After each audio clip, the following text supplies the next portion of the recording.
Hello, nice that you're watching this video. In the past few months, the She Leads Consortium conducted a midterm evaluation of the program.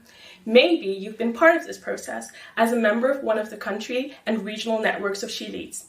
I guess you were eager to learn more about the outcome of the evaluation. So sit back and relax. In the next 15 minutes, you will find out how the program is doing, its results, the remaining challenges, and the recommended actions for the coming 2 years. She Leads started in 2021. 4 international organizations joined hands as they believe that girls and young women are not heard nor duly represented by the time decisions are being made. All around the world, girls and young women no longer accept to be silenced and sidelined. They are organizing, starting their own organizations and raising their voices and claiming their right to participate in decision making, from the local to the global level. She leads, supports, and amplifies their voices and actions in Jordan, Lebanon, Ethiopia, Uganda, Kenya, Mali, Ghana, Sierra Leone, and Liberia, and in regional spaces and the global policy space. Our common goal is that at the end of the program, 2025, girls and young women have gained more influence in decision-making and in the transformation of existing norms. This is how we perceive the change leading to our goal. Changes are needed in 3 areas or domains. First, within communities and civil society, girls and young women start to organize and mobilize themselves in safe spaces. Stronger and better resource groups and organizations will make girls and young women's advocacy more visible and effective. Groups will be more connected to adult-led CSOs, which become more susceptible to their demands. More intense collaboration with child rights and women's rights organizations based on a common agenda will give a boost to the growth of a broader social movement for greater participation, representation, and agency for girls and young women. But that alone will not be sufficient. Norms, attitudes, and behavior also need to be changed. Influential traditional and religious leaders need to start questioning existing norms around girls' and young women's participation and voice. Boys and men need to be engaged, and frames and narratives promoted by traditional and new media have to be transformed. Greater visibility of girls activists and leaders, role models in the media, will gradually alter people's beliefs and attitudes. On the other hand, in the institutional domain, politicians and policymakers will have to take action. Pressure from regional and international in combination with advocacy from civil society actors should make politicians more susceptible to reforms. Stronger linkages between girls and young women groups and allies within the government can pave a way for effective reforms, resulting in a more gender-transformative laws, policies, and institutions. Sounds good, but will this all be done by the She Leads Consortium organizations? No, the She Leads organizations are not in the driver's seat. The supported girls and young women's groups, together with the local partner organizations, should decide on what is needed in each context. That means that all girls and young women engaged in the program should meaningfully participate in all She Leads decision-making. It is our responsibility to ensure that all girls and young women feel totally safe and respected as equal partners in the program. Therefore, safeguarding, inclusion, meaningful participation, and equal power are at the core of everything She Leads does. Now, let us have a look at what the midterm evaluation says about the results achieved so far. She Leads is partnering with 113 CSO partners, of which 26 are girls and young women-led organizations. This is a great achievement in itself, as these partners truly and directly represent marginalized girls and young women whose voices are rarely heard nor supported. Together with other adult-led She Leads CSOs, these partners are supporting 349 youth-led organizations and groups across countries. 349 doesn't seem to be an impressive number, but now imagine all the individual girls and young women engaged in these groups. Approximately 9,000 of ambitious, energetic, and talented advocates and youth leaders. She Leads is giving capacity strengthening support to their groups, mentorship, leadership training, psychosocial support, and facilitating their connections with other CSOs, and in some instances, also directly resourcing them. The MTR presents strong examples of the amazing things that girls and young women-led groups can achieve if they have the space and support. For example, Aroub, a young advocate from Jordan, formed a team of 15 girls from the MENA region and organized an online event to educate women and girls about the Commission on the Status of Women, the CSW.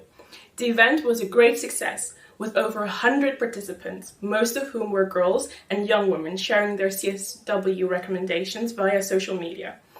After the event, they formed a community for ongoing exchange and networking on regional issues. Aroub is one of the thousands of girls that are daily committed to the She Leads objective. Another of them is Margaret from Kenya. As a member of the Global Advocacy Network, Margaret brought her experiences about sexual reproductive health and rights at the community level to the Human Rights Council in Geneva. She spoke to delegates from member states about the causes of child marriage to ensure that member states include girls' perspectives in the upcoming vote on the resolution on child early and forced marriage, which was then approved. These examples demonstrate the power of girls and young women-led advocacy in all countries. There are clear signs of enhanced awareness of the girls' rights to participate among key decision makers, mostly at local level, but at the national level as well. The MTR reveals that in 269 instances, She Leads succeeded to gain the attention and increase the awareness of local politicians, policymakers, and informal decision makers, and at national and international levels, She Leads groups and partners managed to create more space for their demands in 211 occasions. The MTR teaches us that there is not a single recipe for advocacy success. She Leads groups and partners are using various strategies, from creating coalitions of progressive agents of change, the use of data and research to back up advocacy claims, to the direct engagement of She Leads advocates in regional and international policy spaces and human rights mechanisms. Everything has contributed to the greater awareness and political willingness to open up decision-making processes to girls and young women. You may wonder, all very well, but what is the point of creating spaces, awareness, and political willingness? I will tell you, or even better, the MTR is telling us. In the past 2.5 years, due to the lobby and advocacy efforts of She Leads partners, a total of 36 national laws and policies have been adopted or improved. These range from local policies to national laws, such as the Gender Equality and Women's Empowerment Act in Sierra Leone. At the regional, Africa and Middle East level and the global level, She Leads was able to contribute to 32 international agreements and policies. All these laws, policies, and agreements touch upon different thematic areas like education, eliminating child marriage and GBV, freedom of expression, or women empowerment in general. But they have one thing in common. They remove barriers that currently prohibit girls' full and equal participation in decision-making and leadership.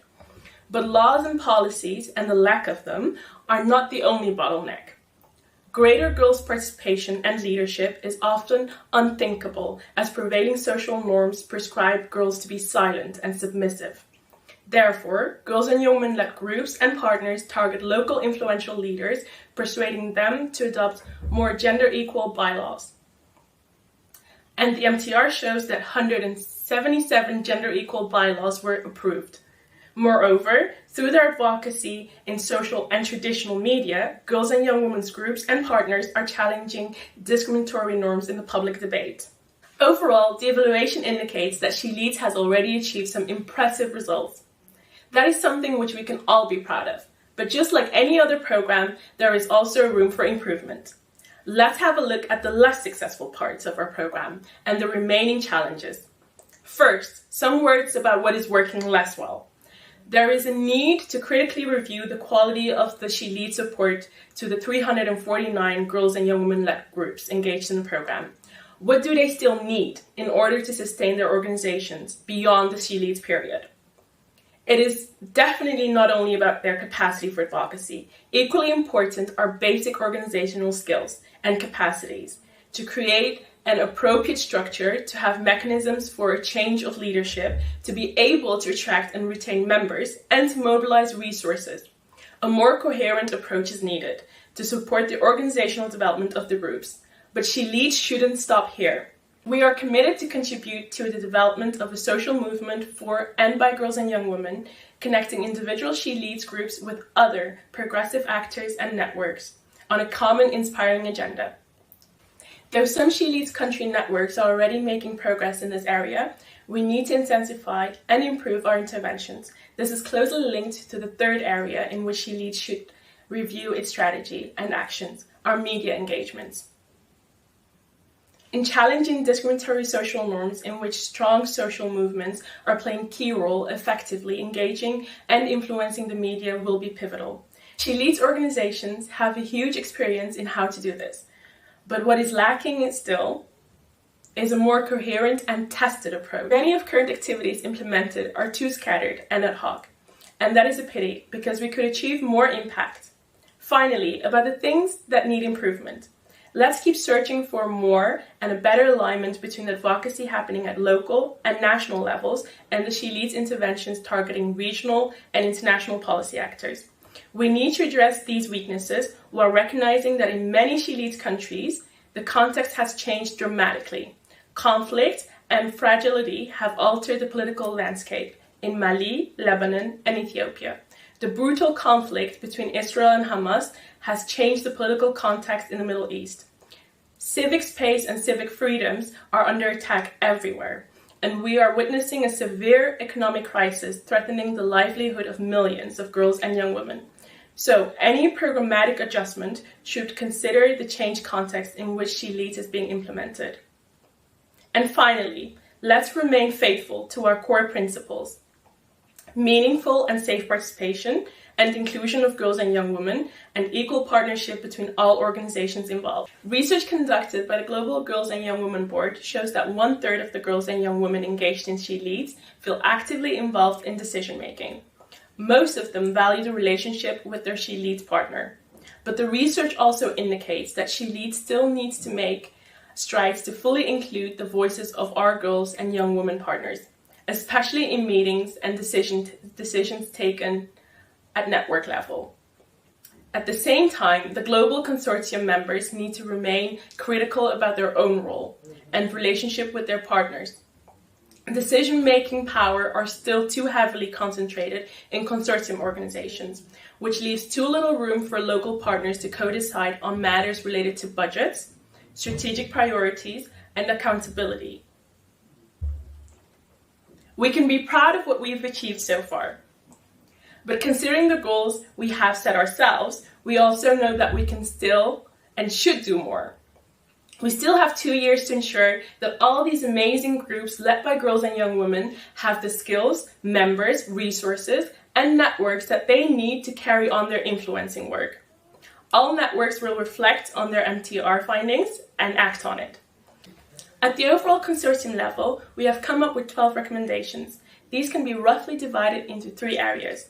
The first area is all about our core values: the meaningful, safe, and inclusive participation of girls and young women in our governance and in our program. This comprises strengthening the role of the Global Girls and Young Women Board, the engagement of girls and young women in networks planning, monitoring, and reporting, and streamlining the safeguarding protocols.